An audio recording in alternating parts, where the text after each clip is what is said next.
అధ్యక్ష బీఆర్ఎస్ ప్రభుత్వం 6,71,757 కోట్ల రూపాయల అప్పు చేసిందని పదే పదే సభలో బయట కూడా చెప్తా ఉన్నారు. నిన్న బడ్జెట్ ప్రసంగంలో కూడా చెప్పారు. డిసెంబర్ 23 నాడు మీరు విడుదల చేసిన శ్వేతపత్రంలో 4 రకాల అప్పులను మీరు చూపించారు. అందులో 2 రకాల అప్పులేమో రాష్ట్ర ప్రభుత్వం చెల్లించాల్సినటువంటి అప్పులు, 2 రకాల అప్పులేమో రాష్ట్ర ప్రభుత్వం చెల్లించదు, రాష్ట్ర ప్రభుత్వం మీద భారం లేనటువంటి అప్పులు. అందులో అధ్యక్ష గవర్నమెంట్ హామీ లేనిది, ప్రభుత్వం చెల్లించనిది 59,414 కోట్లు. గవర్నమెంట్ హామీ ఉండి ప్రభుత్వం చెల్లించవలసిన అవసరం లేనిది 95,462 కోట్లు. ఈ రెండు కలిపితే 1,54,876 కోట్లు. అంటే మీరు చెప్పిన 6,71,757లో ఈ 1,54,876 కోట్లు తీసేస్తే అది 5,16,881 కోట్లు.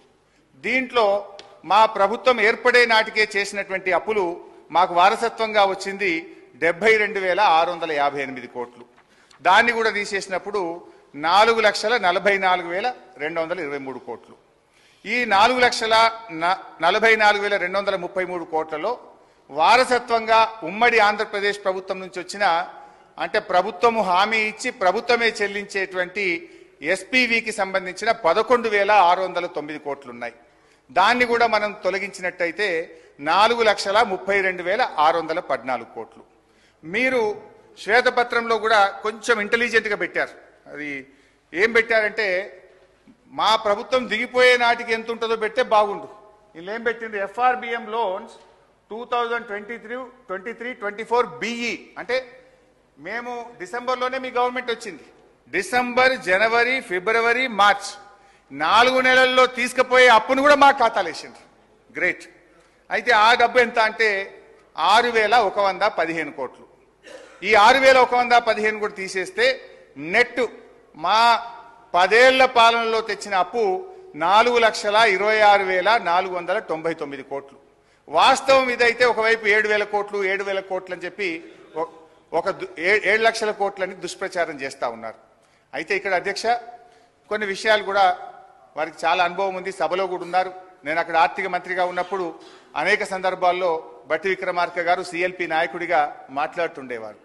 ఈ 4,26,499 కోట్లలో కూడా కొన్ని ప్రత్యేకమైన పరిస్థితులు, కేంద్ర ప్రభుత్వ నిర్ణయాలు, కరోనా లాంటి ప్రపంచమే గడగడలాడి దేశం మొత్తం గడగడలాడినటువంటి ఒక ప్రత్యేక పరిస్థితి 2 సంవత్సరాలు వరుసగా మనం ఎదుర్కొన్నాం. ఈ 4,26,499 కోట్లలో అధ్యక్ష వాస్తవానికి ఏం జరిగింది, కేంద్ర ప్రభుత్వం 2 నిర్ణయాలు తీసుకున్నది. ఒకటి, డిస్కామ్ల అప్పులన్నీ రాష్ట్ర ప్రభుత్వాలే తీసుకోవాలని పార్లమెంట్లో చట్టం చేసి బలవంతంగా రాష్ట్ర ప్రభుత్వాల మీద ఉదయ్ అనేటువంటి పథకాన్ని తెచ్చి రుద్దారు. అట్లా మనకు 9,000 కోట్లు కేంద్ర నిర్ణయం వల్ల రాష్ట్రం మీద అప్పు భారం పడ్డది.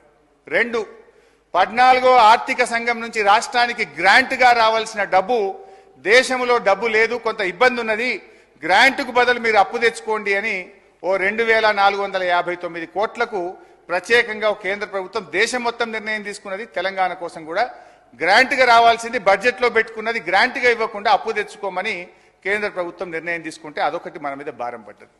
రెండిటికంటే ముఖ్యం, సరే కేంద్ర విధానపరమైన నిర్ణయాల వల్ల దాదాపు 11-12 కోట్లు మన రాష్ట్రం మీద భారం పడ్డది. రెండవది కరోనా. మనం ఎప్పుడైనా జిఎస్డిపిలో 3% అప్పే తెచ్చుకుంటాం. కానీ కరోనా వచ్చినప్పుడు దేశం మొత్తం కూడా ఆర్థిక మాంద్యం వచ్చింది, ప్రజలకు ఉపాధి అవకాశాలు దెబ్బతిన్నాయి. ఈ దేశ భవిష్యత్తును దృష్టిలో పెట్టుకొని, రాష్ట్రాల్లో ప్రజల భవిష్యత్తును దృష్టి పెట్టుకొని కేంద్ర ప్రభుత్వం ఏం చేసిందంటే 2 సంవత్సరాలు వరుసగా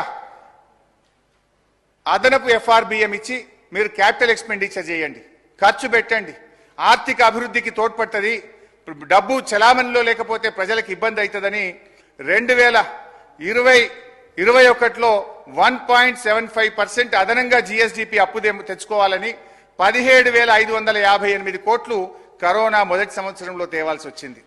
కరోనా 2వ సంవత్సరంలో 1% 10,784 కోట్లు తేవాల్సి వచ్చింది.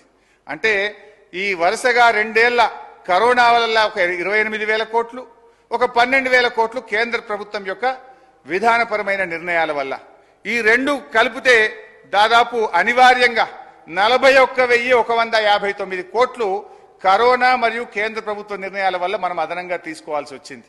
అంటే ఈ 41,000 కోట్లు కూడా తీసేస్తే నార్మల్ ప్లాన్ లో 10 ఏళ్ల మా పాలనలో మేము చేసిన రాష్ట్ర ప్రభుత్వం కట్టే అప్పు ఎంత అంటే 3,85,340 కోట్లుగా తేలింది. కానీ మీరు తిమ్మిని బమ్మి చేసి వాస్తవాలను వక్రీకరించి 7 లక్షల కోట్ల అప్పు చేసిందని చెప్పి ప్రజల దృష్టిలో మీరు తెస్తా ఉన్నారు అధ్యక్ష. ఇన్ఫాక్ట్ ఇక్కడ ఇంకొక విషయం కూడా చెప్పాలి అధ్యక్ష. అప్పులు ఎడాపెడా చేశామని, ఎక్కడ దొరికితే అక్కడ తెచ్చామని చేశారు. కానీ మేము బాధ్యతతో చేశాం. మేము ఆస్తుల కల్పన కోసం చేశాం. అవకాశాలున్నా మేము అప్పులు తీసుకోలేదు.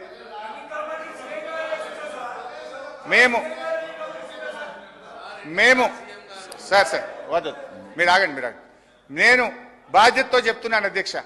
కేంద్ర ప్రభుత్వము మీరు విద్యుత్ సంస్కరణలు చేయండి, 5 ఏళ్ల పాటు ఏటా 0.5% FRBM అదనంగా ఇస్తామన్నారు. అంటే 30,000 కోట్లు తెచ్చుకునే అవకాశం ఉంది.